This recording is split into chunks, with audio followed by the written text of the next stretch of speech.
Yeah, so this is a quick video with the Samsung Galaxy Z Flip 4 or Z Flip 4, whatever's your preference.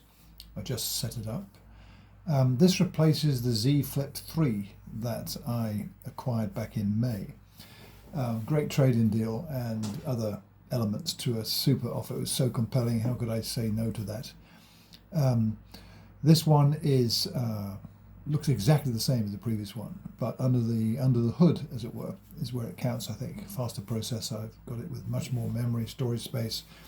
The hinges, the whole thing that all the reviews are talking about is very true. In the short few hours I've had with this, setting it up was an absolute breeze, using Smart Switch, which is Samsung's software tool to literally clone your previous phone, copy everything to the new phone.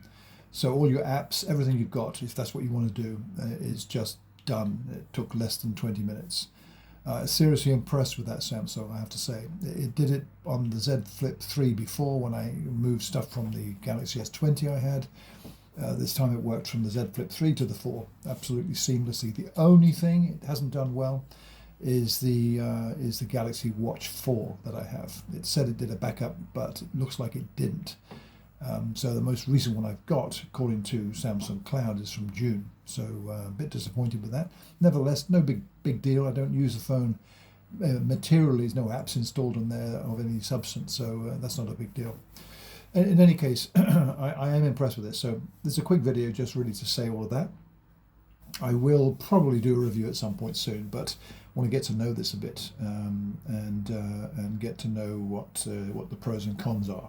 So I'll do something like that, I suspect, in a couple of weeks, I imagine. In the meantime, there's this video.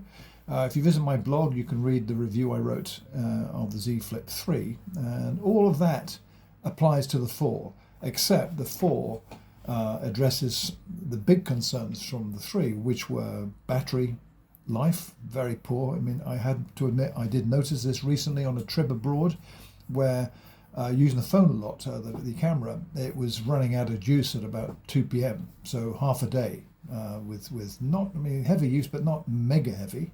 Disappointing. I was carrying a battery pack. This I have a better expectation. So I would imagine, I certainly expect this to be in the evening, after 12 hours or so, if not more, to be still 30% or so, rather than 10 to 15, indeed 10 closer on the other one.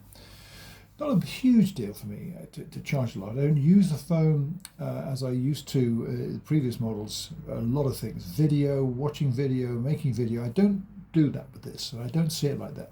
I absolutely love the mode I'm doing now, which is the fold L-shaped, where I'm looking at this, sitting on my desk, I'm looking at me, as it were, in the top half of the phone, and the bottom half of the phone are controls and the hang up button or whatever it might be.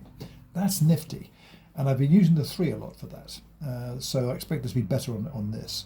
So I'm seeing the timer, coming up to 3.5 minutes, longer than I anticipated making this video. But I'll stick it on YouTube. Like I said, visit my blog if you want to read that review of the 3.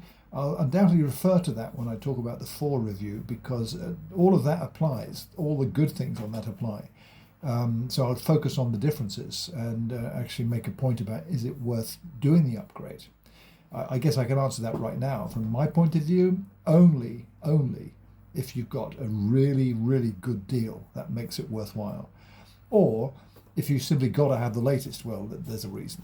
But get a deal. There are lots of deals, but now's the time. These won't be around forever. So I'm pleased with it. I got it today, which is August 25th, a day early than the public release, which is August 26th. It was due over the weekend. That's the only day I could really do. But I had a notification from Samsung just last night. It was coming today. As it turned out, perfect timing. Anyway, I'll share some further thoughts sometime soon.